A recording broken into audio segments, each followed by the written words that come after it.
India के अंदर हुआ एक मीडिया वॉर भी वहां पे चल रही है। अब मीडिया वॉर में इंडिया ने पाकिस्तानी न्यूज चैनल्स के ऊपर, कुछ यूट्यूब चैनल्स के ऊपर पाबंदी आयद की है। इंडिया की जो वॉर सिचुएशन है वो एस्केलेट हो रही है और उसमें इंडिया क्या कर रहा है और पाकिस्तान की क्या तैयारी है, कैसे रिस्पॉन्ड करेगा पाकिस्तान। इस वक्त एक बड़ी खबर आप स्क्रीन पर देख पा रहे हैं। पाकिस्तान का जो फाइटर जेट है F-16 वो ढेर हो चुका है। और कहां ढेर हुआ है? गिलगित बाल्टिस्तान में वो ढेर हो चुका है। फिर से जमीन पर गिरा है F-16 जो कि पाकिस्तान का फाइटर जेट है। Sir, what do you think, हमले की नोयत क्या हो सकती है? क्या ये माजी में बालाकोट की तर्ज की कोई सर्जिकल स्ट्राइक होगी, लाइन ऑफ कंट्रोल से कोई पेशरफ्त होगी, या फिर किसी और नोयत का हमला हो सकता है? ये तीनों हो सकता है जी, बाय एयर, बाय लैंड और बाय सी। ये तीनों हो सकता है। ये फौज भी हो सकती है, उनकी एयरफोर्स तो जरूर होगी और उनका नेवी भी होगा। और आप देख रहे हैं वो डिस्ट्रॉयर्स और वो जो एयरक्राफ्ट कैरियर है, सुना है उस जहाज को इधर उधर कर रहे हैं, उधर डराने के लिए हमें और बताने के लिए कि हम इधर से भी आपके करना चाहते हैं। और हमारा क्या ये होगा, हमारा सिर्फ एक काम है जी। हम नहीं कह सकते कि हम हिंदू हरा देंगे, हम ये नहीं कह सकते कि हम हिंदू फतह हो जाएगा और हम दिल्ली में जाके बैठे रहेंगे। नहीं, हमारा काम एक ही है कि इनको जीतने नहीं देना है और जो भी हमारे पे डैमेज होगा उसको बर्दाश्त करना है, जो भी। मगर उनको इतना डैमेज कर रहा है कि बाद में वो सोचे कि ये किस किस्म का जंग में हम गए, जिधर हमें जितना डैमेज हुआ है हमें पता नहीं चलता है कि हम जीत गए या हार गए। ये अनविनेबल, मेक इट अनविनेबल। और उसके लिए हमें वो हथियार इस्तेमाल करना चाहिए जो हमारे पास है। और उसके लिए हमें कोई इनके साथ एग्रीमेंट में नहीं आना चाहिए कि हम फर्स्ट स्ट्राइक नहीं करेंगे, जब तक आप नहीं अटैक करेंगे हम अपने हथियार इस्तेमाल करेंगे। नो, हम करेंगे जब हमें पता है कि जब हमारा मुल्क को तुमने अटैक किया। बल्कि तो मैं तो अनाउंस करता, जैसे तुम बॉर्डर क्रॉस करोगे हर हथियार जो हमारे पास है वो इस्तेमाल हम करेंगे तुम्हारे खिलाफ। अब भारत ने इसे ठोक डाला है या कुछ और वजह है जो इस वक्त पाकिस्तान में पाकिस्तानी मीडिया जो ढकने की कोशिश कर रही है? हम उस पर आपको कुछ बड़ी चौंकाने वाली बात बताने जा रहे हैं। पाकिस्तानी मीडिया इस बात पर पर्दा डालने की कोशिश कर रही है और बार बार ये कह रहे हैं कि कुछ इंजन में खराबी आ गई थी जिसकी वजह से ये F-16 क्रैश कर गया। ये दावा पाकिस्तानी मीडिया का है, लेकिन अब सच्चाई क्या है ये तो मतलब अब पाकिस्तान बेहतर जानता होगा, लेकिन दुनिया के सामने धीरे धीरे सामने आ रही है। प्रॉब्लम ये कि हम जब दो न्यूक्लियर वेपन रखने वाली कंट्रीज आमने सामने हो जाती हैं तो the risk gets bigger day by day and with every situation. लेकिन डॉक्टर कमर साहब, अब चूंकि हम सिक्योरिटी की बात कर रहे हैं, हमारे बॉर्डर्स पे कोशिश करते हैं, जवान मौजूद होते हैं और आए दिन जवानों के शहीद होने की, दहशतगर्दों के हाथों या झड़प की खबरें हम देते भी हैं और एक अरसे से पाकिस्तान इस चीज से लड़ भी रहा है। ये जो अभी करंट टेंशन है, इसमें आपको सिक्योरिटी अलर्ट ज्यादा लगता है? देखिए, फ्रैंकली स्पीकिंग, मुझे तो कोई पाकिस्तान की एयरफोर्स, आर्मी और नेवी की मूवमेंट नजर नहीं आई। और अगर कोई होती है तो अमूमन अदारे को ऐसी मूवमेंट को डिस्कस करते हैं या पता चल जाता है। लेकिन पाकिस्तान के अंदर बड़ी नॉर्मल सिचुएशन है। मैं समझता हूँ कि पाकिस्तान का सिक्योरिटी अपरेटस जो है वो इस चीज़ को नोट कर रहा है कि जो रेडीनेस है वो तो 24/7 होती है, कोई भी सिचुएशन हो। और अब तो एक एक्स्ट्राऑर्डिनरी सिचुएशन है तो रेडीनेस तो ऑलरेडी मौजूद है। लेकिन पाकिस्तान समझता है कि इंडिया जो है इन केस अगर कोई एक्शन लेगा तो हमने कौन सा लंबा सोचना है। It's a matter of minutes and hours obviously response. पहले ही सोचा होता है क्या करना है। इस वक्त आप क्या समझते हैं कि हमारे नेवी, एयरफोर्स और फौज के हेडक्वार्टर्स में क्या हो रहा होगा? जारी बात है यही सोच प्लान चल रही होगी कि भाई in case what they do, हमने कहां पे रिस्पांस करना है, क्या रिस्पांस करना है, उनके क्या पॉसिबल टारगेट्स हो सकते हैं, हमारे क्या पॉसिबल टारगेट्स हैं। ऐसी डिस्कशन तो हो रही है यकीनन। अदारे अपना काम कर रहे हैं, इंटेलिजेंस ऑपरेटर्स अपनी इंफॉर्मेशन कलेक्ट कर रहे हैं। तो मेरा ख्याल है कि हमारे यहाँ तो वो चीज है। लेकिन इंडिया की तरफ देखें, एक चीज मैं आपको बताऊं, जो पॉलिटिकल क्लास है इंडिया की वो साइलेंट है। पिछले 3-4 दिन से उनकी कोई स्टेटमेंट नहीं आई। इसको थोड़ा नोट करें। स्वाय नरेंद्र मोदी के एक दिन वो मन की बात संडे को उन्होंने किया थोड़ा सा कल। अदर देन दैट उनके फॉरेन मिनिस्टर जयशंकर पूरी दुनिया में बड़े जाने जाते हैं, वो कोई बात नहीं कर रहे। डिफेंस मिनिस्टर, होम मिनिस्टर तो कुछ खास वहां पे भी नहीं बोल रहे। मोदी ने इन दिनों में 12 ममालिक के सरबराहान से रब्ता किया, तो दैट मींस कि he doesn't want to be silent. पहली चीज आपको बताते हैं, जहां पर ये प्लेन क्रैश किया है, जिसे मतलब तथाकथित रूप से तो पाकिस्तान के लिए प्लेन क्रैश है, लेकिन कुछ लोग ये दावा कर रहे हैं कि इसे ठोक डाला है क्योंकि जहां पर ये पीओके में एक्सरसाइज कर रहा था और वहां पर आपको ये पता है कि भारत की जो अपनी एयरफोर्स है उसके भी फाइटर प्लेन मंडरा रहे हैं, क्योंकि अब सीमा की सुरक्षा तो हर कोई करेगा। और क्या कहीं ऐसा तो नहीं कि भारत के प्लेन ने इसका काम तमाम कर दिया? पाकिस्तान के हाई लेवल सिक्योरिटी जराई की जानिब से यह भी कहा जा रहा है कि इंडिया पाकिस्तान पर मिसाइल हमला कर सकता है। आपके सवाल से क्या असेसमेंट्स हैं? आपको लगता है कि इंडिया इतना बड़ा कदम उठाएगा? देखें, इंडिया की जो पिछले 3 साल की जंगी तैयारी है, जो जंगी जुनून है उनका, जिस तरीके से वो वेपन प्रोक्योर करते रहे हैं, जिस तरीके से उन्होंने 100 बिलियन डॉलर्स का से ज्यादा का असलहा लिया है, जिस तरीके से वो अपनी मिलिट्री एक्सरसाइज पिछले 3 साल से कर रहे हैं, ये तमाम इस बात का सबूत है कि इंडिया एक तैयारी कर रहा था पाकिस्तान के खिलाफ मिस एडवेंचर की। और ये जो पहलगाम वाला वाकया हुआ है ये भी उसी की एक कड़ी है। तो इंडिया का there is absolutely no doubt कि इंडिया पाकिस्तान के ऊपर एक बड़े पैमाने का मिस एडवेंचर, एक बड़े मैग्नीट्यूड की सर्जिकल स्ट्राइक प्लान कर रहा है। और अगर ऐसा नहीं होता तो ये एक मौजज़ा होगा। आपके पास क्या जानकारी है? ये प्लेन क्रैश हुआ है या क्रैश करवा दिया गया है? सबसे पहले मैं खबर बता देता हूं। मंडे को यानी 28 अप्रैल के रात को 9:07 पे पाकिस्तान एयरफोर्स का एक विमान F-16 फाइटर जेट जो था वो गिलगित बाल्टिस्तान के ऊपर से उड़ रहा था। अचानक उसके पीछे से धुआं दिखा है और वो लड़खड़ाते हुए गिर गया है। होता यह है कि अगर इंजन सीज करता है या किस तरह की कोई गड़बड़ी होती है तो पायलट जो है वो पैराशूट से जंप कर जाता है और बच जाता है, जैसे अभिनंदन के केस में हुआ था। लेकिन यहाँ पे जो पायलट था ही वाज सीरियसली इंजर्ड और देर रात उसकी मौत हो गई है। ये पाकिस्तानी मीडिया की कंफर्म खबर है कि जो पायलट था वो आया, उन्होंने लिखा है कि the pilot sustained serious injuries and later succumbed to them, मतलब सीरियस इंजरीज की वजह से मौत हो गई है। F-16 के बारे में जो जानते होंगे, जो विशेषज्ञ होंगे, पहली बात कि इस तरह यूं ही उसका इंजन सीज नहीं करता, नहीं करता वो। दूसरी बात कि जब प्लेन गिरता है तब नीचे आग लगती है, गिरते वक्त पीछे उसके पूंछ में आग नहीं लगती जिस तरह वो दिखाई दे रहा था। इसका मतलब किसी चीज से उसे दागा गया था, किसी मिसाइल से या किसी ये से। अब किसने दागा, क्या दागा, ये तो पाकिस्तानी एयरफोर्स के प्रवक्ता बताएंगे। बस अब अगर ऐसी कोई लिमिटेड स्ट्राइक भी होती है, पाकिस्तान भी मेंटली रेडी है, ख्वाजा साहब इसका इजहार कर रहे थे, उनको भी खदशा लग रहा है कि जी war is looming on the horizons, तो उस सूरत में जितनी भी महदूद पैमाने पे जंग हो इन दो एटमी ममालिक के बीच भारतीय जारहियत की सूरत में, तो ये तो फिर तय नहीं किया जा सकता कि how will it get and, इसको फिर खत्म करना किसी एक के हाथ में नहीं होगा, बिलखुसूस भारत के हाथ में। तो ये where would the circumstances lead? देखिए यूजुअली ये होता है कि एस्केलेशन का एक लैडर है, और उसमें ऑब्वियसली जब लिमिटेड वॉर भी होती है और खास तौर पे न्यूक्लियर एनवायरनमेंट में अगर हो तो किसी तरफ भी जा सकती है। लेकिन मेरा अपना ख्याल ये है कि अभी भी जो हमारा न्यूक्लियर थ्रेशोल्ड है वो इतना नीचे नहीं आया कि हम कन्वेंशनल वॉर न लड़ सकें। पाकिस्तान के पास अल्हम्दुलिल्लाह फाइटर्स मौजूद हैं, एक से एक हम मुकाबला कर सकते हैं भारत का कन्वेंशनल लेवल पे भी। लेकिन जिस तरह मैंने पहले अर्ज किया, भारत के मफाद में भी ये नहीं है कि फुल स्केल वॉर हमारे साथ करे, और ना हमारे इंटरेस्ट में है। लेकिन पुश कम्स टू शव तो फिर ये हो सकता है, लेकिन भारत इस वक्त एक लिमिटेड एक्शन लेगा बालाकोट की तरह, उस किस्म के। देखिए ना, पिछले 4 दिनों से भारत इस बात पे जोर दे रहा है कि हमारी साइड पे LOC की हमारी साइड पे तकरीबन 40 से 50 टेररिस्ट के लिए बकौल उनके लॉन्च पैड्स हैं। लेकिन जिन लोगों ने देखा है, ने पाकिस्तानी मीडिया सिर्फ इतना कह रही है, और मैं रिस्पॉन्सिबल न्यूज़पेपर की बात कर रहा हूं, वो सिर्फ इतना कह रहा है कि गिलगित बाल्टिस्तान में 9:07 पे पाकिस्तानी एयरफोर्स का F-16 जहाज गिर गया, पायलट घायल हो गया और बाद में इंजरी की वजह से उनकी मौत हो गई। बस इतनी ही खबर है। खबर यह है कि कल देर रात को पाकिस्तानी एयरफोर्स एक एयर एक्सरसाइज कर रही थी। वो हमने बताया था एक वीडियो में कि पंजाब से लेकर काराकोरम तक इनका एक एयर वारफेयर एक्सरसाइज चल रहा था। उसी एक्सरसाइज के दौरान ये F-16 विमान जो हुआ है वो क्रैश हुआ है।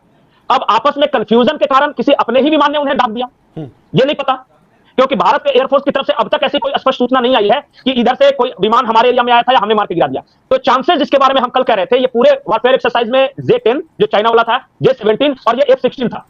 अब मैं कल भी बता रहा था कि ये कम्युनिकेशन गैप है दोनों में। चाइना ने अपनी तकनीक कुछ इस तरह से बनाई है कि वो अमेरिका को नहीं बांटना चाहती वो तकनीक, और अमेरिका ने F-16 में ऐसी तकनीक डाली है जो नहीं चाहता कि चाइना उसको समझ जाए या जान जाए। तो दोनों देश अपने अपने टेक्नोलॉजी के साथ बिल्कुल सुरक्षित रखना चाहते हैं। तो ये जो कम्युनिकेशन का गैप आ रहा है, ये पाकिस्तानी एयरफोर्स की सबसे बड़ी समस्या है। कल हम इस पर डिस्कस कर रहे थे, और आप बताइए कि गिर गया विमान, पायलट मर गया, और पाकिस्तान का एयरफोर्स अब तक कोई स्पष्टीकरण नहीं दे रहा। ये मीडिया के हवाले से खबर आ रही है। क्यों भाई, क्या हो गया? याद रहे चेयरमैन साहब कि हमारा मुल्क एक ऐसी जगह पे उसकी पैदाइश है, एक ऐसी आर्टरी है हम, कि अगर हम चौक हुए तो पूरी दुनिया चौक हो जाएगी। और खुदा ना खासा जंग हुई तो इंडिया पाकिस्तान की जंग नहीं होगी, ये पहले हिस्से में खित्ते की जंग होगी, इस रीजन की जंग होगी, और अगर मजीद उसको बढ़ाया गया तो पूरी दुनिया की जंग बन जाएगी। और हमारी नेबरिंग जो दोस्त मुल्क हमारे पीछे खड़े हैं वो बहुत ही तगड़े और काबिल दोस्त और मुखलिस हैं, और आज पाकिस्तान के साथ पूरी दुनिया एक जहां होकर खड़ी है, तो ये भी पाकिस्तान की कामयाबी है। इससे एक दिन पहले एक J-17 जो उनका जो विमान था, फाइटर जेट था, वो गिर गया, वो क्रैश कर गया। अरे लड़ाई के पहले ही 2-4 फाइटर जेट तुम ऐसे ही गिरा दोगे तो हम क्या करेंगे? मतलब तुम एक्सरसाइज के नाम पे आपस में लुढ़क रहे हो यार, पायलट मर रहे हैं। अच्छा, कहीं ऐसा तो नहीं कि एक तरफ चाइनीज फाइटर जेट्स, दूसरी तरफ अमेरिकन फाइटर जेट्स, दोनों में कम्युनिकेशन का कोई मतलब तारतम्य है नहीं, कोई लिंक ही नहीं है, और ऐसे में एक दिन चाइना वाले ठोक डाले, एक दिन अमेरिका वाले ठोक डाले आपस में? अब क्या है मुझे नहीं पता, नहीं मुझे लगता है पायलट तो दोनों पाकिस्तानी थे। मुझे ऐसा लग रहा है ना कि जो इस वारफेयर एक्सरसाइज में कहीं ना कहीं कोई ना कोई बहुत बड़ा लूपहोल है, और जो कि बता नहीं रहे पाकिस्तानी एयरफोर्स। नहीं तो 2 दिनों के अंदर 2 फाइटर जेट गिर जाना, एक पायलट अभी घायल है J-17 वाला, और F-16 वाले की मौत हो गई है। अब ये जरा सोचिए कि जब इतना टेंशन था, जब अभिमन्यु ने अपने MiG-21 से उनका F-16 को मार गिरा था, तब दुनिया में इतना हंगामा मचा था, और अमेरिका ने कहा था कि हम दोबारा रिसर्च करेंगे कि MiG-21 से कैसे मार गिरा जा सकता, और यहां तो अपने आप गिर के मर रहे हैं। अब क्या रिसर्च करेंगे बताइए? रिसर्च पाकिस्तानी पायलटों के दिमाग पे करना होगा कि कौन से ऐसे लोग हैं जो F-16 को ऐसे गिरा देते, या फिर जरूर एक्सरसाइज में कुछ प्रॉब्लम हुआ होगा वहां पे। और वो मैं खबर दिखा रहे हैं भाई, हम अपनी तरफ से कुछ नहीं बोल रहे, पढ़िए आप ध्यान से। ये हालत है 2 दिनों में पाकिस्तान के 2 फाइटर जेट्स, एक J-17 और एक F-16 सबसे उन्नत टेक्नोलॉजी, वो गिर गया है अपने आप, गिलगित बाल्टिस्तान की पहाड़ियों में गिरा है। अब तो ये देखिए, पहली मुझे ऐसा लगता नहीं कि भारतीय फौज ने कुछ नहीं किया है, क्योंकि भारतीय फौज अगर करती, और जब तक भारत की तरफ कुछ ना कुछ जरूर आता कि कुछ ना कुछ जरूर आता कि हमारे एरिया में आ गए थे, हमने वार्निंग दी, नहीं माना तब गिरा दिए, या पाकिस्तानी एयरफोर्स की तरफ से जरूर आता कि भारत के एरिया में गया तो हमारे फाइटर प्लेन को मार के गिरा दिया, तो इंशाल्लाह ईद का जवाब पत्थर से देंगे, मगर इस तरह की वो बातें करते रहते हैं। यहाँ तो कोई इंशाल्लाह गिर गया, मर गया, अब कोई कुछ बोल ही नहीं रहा, सिर्फ मीडिया वहां के अखबार दे रहे हैं खबर। अब बताइए, ये कहानी है कि बिना लड़े हुए 2 फाइटर प्लेन गिरा दिए। इसमें करंटली क्या हो रहा है? क्या कोई ऐसी भारत की तरफ से प्लानिंग जिसका कि यहाँ पे पाकिस्तान के अंदर ISI को पता चला है और उसके ऊपर यहाँ पे स्ट्रैटेजी तैयार हो रही है? देखिए, स्ट्रैटेजी तैयार हो रही है, ये आपने सवाल पूछा है, और जो मुझे इतलात मिल रही हैं उसके मुताबिक सूरत हाल बहुत संजीदा है, और अल्लाह ना करे कि ये ट्रेजिक हो जाए। जो मुझे इतलात मिल रही है, जो हम अभी शेयर भी करेंगे कुछ चीज़ें उसमें। जहाँ तक आपके सवाल का ताल्लुक है, जाहिर है इंडिया इस वक्त तैयारी में है पाकिस्तान पर हमला करने में। अगर आपको याद हो तो पुलवामा के बाद जब बालाकोट पे हमला हुआ था उसमें 12 दिन लगे थे। अभी ये जो पहलगाम पे हमला हुआ अभी तक 6 दिन गुजरे, 7 दिन गुजरे, तो उस हिसाब से तो अभी भी 5 दिन बाकी है। लेकिन वो हमला जो होना है पाकिस्तान पे वो हम उसका जिक्र कर चुके हैं। लेकिन 3 एरियाज ऐसे हैं जिस पे पाकिस्तान ने अपना माइंड मेकअप कर लिया है, और एक पूरी पॉलिसी कह लें, स्ट्रेटजी कह लें, वॉर गेमिंग कह लें, वो कर चुका है पाकिस्तान। और इसकी इतला अमेरिका को भी हो गई है, और चीन को भी हो गई है, सऊदी अरब को भी हो गई है, बरतानिया को भी हो गई है, और ईरान को भी हो गई है। इसके अलावा तुर्की को भी हो गई है, और शायद इंडिया को भी पता चल गया है, और इंडिया के साथ साथ इसराइल को भी पता चल गया है कि पाकिस्तान क्या करने जा रहा है। आपने 3 फ्रंट्स का जिक्र किया, वो कौन कौन से हैं? 3 फ्रंट्स का आपने कहा? 3 फ्रंट्स नहीं है, 3 रेड लाइन्स हैं। आप ये समझ लें कि पाकिस्तान ने कन्वे कर दिया है थ्रू डिप्लोमेटिक चैनल्स के 3 रेड लाइन्स हैं। अगर वो क्रॉस हुई, और इसकी एक वजह है, वो मैं जब आपको बाद में बताता हूँ, पहले आपको मैं रेड लाइन बता दूँ। एक रेड लाइन है कराची का सी ब्लॉकेट। अगर बहरी रास्ते बंद किए इंडिया ने तो उस पर पाकिस्तान जवाब देगा, और वो जवाब जो है वो रवायती नहीं होगा, वो जवाब गैर रवायती होगा। जिसका मतलब है कि जो टैक्टिकल न्यूक्लियर वेपन्स हैं, पाकिस्तान उनको इस्तेमाल करने से हिचकिचाएगा नहीं। ये बात वाज़ेह कर दी गई है। कराची पोर्ट पे अगर कराची पोर्ट को या कोई और पोर्ट को अगर ब्लॉक करने की कोशिश की गई इंडिया की तरफ से, और इसकी इंडिया की पूरी डॉक्ट्राइन है, इस पर मैं उस पर बात करता हूँ। दूसरी जो उसमें रेड लाइन है वो ये है कि इंडिया की जो प्लानिंग है, जिसका भी आपने बात की कि पता चला है ISI को, कि वो ये चाहते हैं कि बालाकोट से ज़्यादा करना है, और बालाकोट से ज़्यादा ये है कि वो ये चाहते हैं कि वो कश्मीर में 10 किलोमीटर से लेकर 60 किलोमीटर या 50 किलोमीटर तक अंदर आ जाएं, कब्जा कर लें और वहाँ बैठ जाएं। अच्छा, ये वो बात है जो आप पहले भी एक बार शायद कर पहले भी कर चुके। लेकिन उस वक्त मुझे ये नहीं पता था पाकिस्तान जवाब क्या देगा। अब मैं आपको बता रहा हूँ कि उसका जवाब भी टैक्टिकल न्यूक्लियर वेपन्स होंगे। अगर इंडिया ने लाइन ऑफ कंट्रोल क्रॉस की और पाकिस्तानी किसी इलाके पे कब्जा किया, और हमारा मिसाइल जो सिस्टम है, ड्रोन सिस्टम है, एयरक्राफ्ट है, जो ग्राउंड फोर्सेज हैं, अगर वो उसको आउट नंबर करने की इंडिया ने कोशिश की, तो पाकिस्तान के जो टैक्टिकल न्यूक्लियर वेपन्स हैं they will be put into action. Okay, technical से चलिए आप कंप्लीट कर लें। तीसरी रेड लाइन जो है वो है जो इंडस वाटर ट्रीटी इंडिया ने खत्म की है, उसके तहत अगर उसने पाकिस्तान में आने वाले पानी के बहाव को रोकने की कोशिश की, शॉर्ट टर्म मेजर्स के जरिए या long term mid term measures के जरिए, वहां भी पाकिस्तान कन्वेंशनल नहीं रहेगा। F-16 के दम पर पाकिस्तान में क्या शोर मचाएगा कि ये 4.5th जनरेशन का फाइटर जेट है। भारत के पास तो ऐसा है ही नहीं। क्या हवाला दिया गया था? इसी फाइटर जेट के दम पर भारत को आंख दिखा रहे चला था पाकिस्तान। सैम मानिक शाह एक बात कहा करते थे, अनुपम याद रखिएगा, it's not the machine but people behind the machine who wins war. वो मशीन तकनीक नहीं जीती है, लोग जो उस मशीन के पीछे खड़े होते वो जंग जीतते हैं।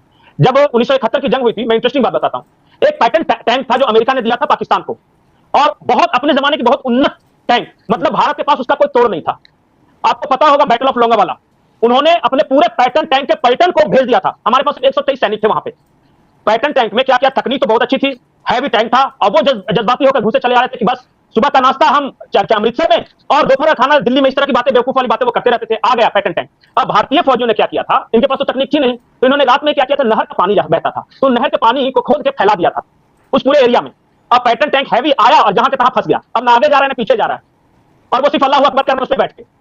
वो जगह को छोड़ के पाकिस्तानी सैनिक भाग गए, और आज जाके उस जगह का नाम पैटर्न नगर है, जो कि भारत के कब्जे में, नाम ही उस शहर का पैटर्न नगर हो गया। तो इसमें तकनीक नहीं है, आदमी कौन है पीछे। इससे जुड़ी एक और खबर आ रही है, जैकोबाबाद डिस्ट्रिक्ट में फैज़े बद्र एरियल एक्सरसाइज के दौरान ये क्रैश किया है, ऐसा अब स्टेटमेंट बार बार पाकिस्तान की तरफ से दिया जा रहा है। और जो पंकज जी कह रहे थे कि जो एक्सरसाइज चल रहा था उसी दौरान कुछ ना कुछ गलती हुई होगी, और अब ये पाकिस्तान मानने लगा है कि एक्सरसाइज के दौरान ही ये गलती हुई है।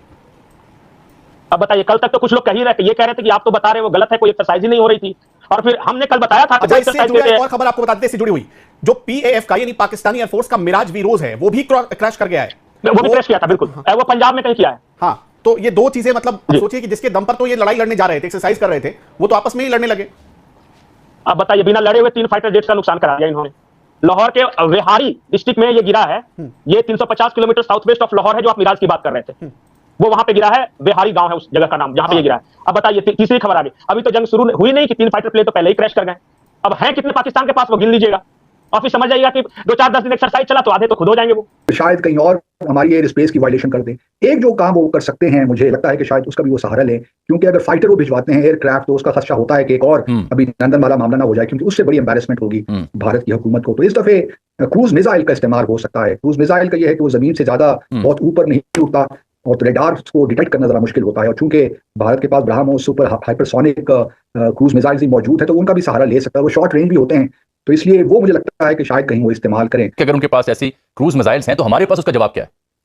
नहीं, हमारे पास भी क्रूज मिसाइल्स तो हैं, हमने भी बना रखे हैं, लेकिन हमारे पास फिलहाल सुपरसोनिक नहीं है। लेकिन हमारे पास और बहुत से मिसाइल्स हैं जो कि हम इस्तेमाल कर, शायद हमें जरूरत भी ना पड़े। सच्ची बात तो यही है, अगर भारत ने कुछ किया हम भी उसका रिएक्ट तो हमने जरूर करना है, क्योंकि that goes without saying.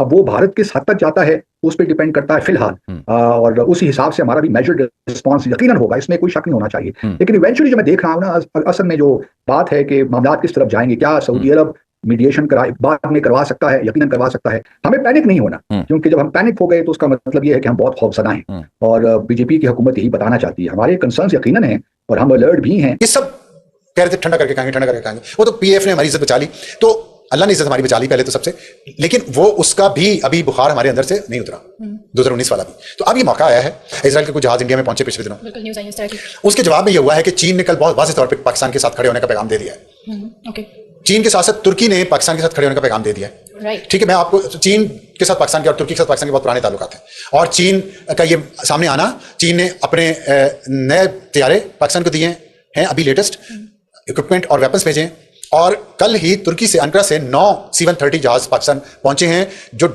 Latest drone से भरे हुए हैं, ड्रोन तैयारों से, और उनके साथ मिसाइल सिस्टम भी है जो उन ड्रोन्स पे फिट किया जाएगा।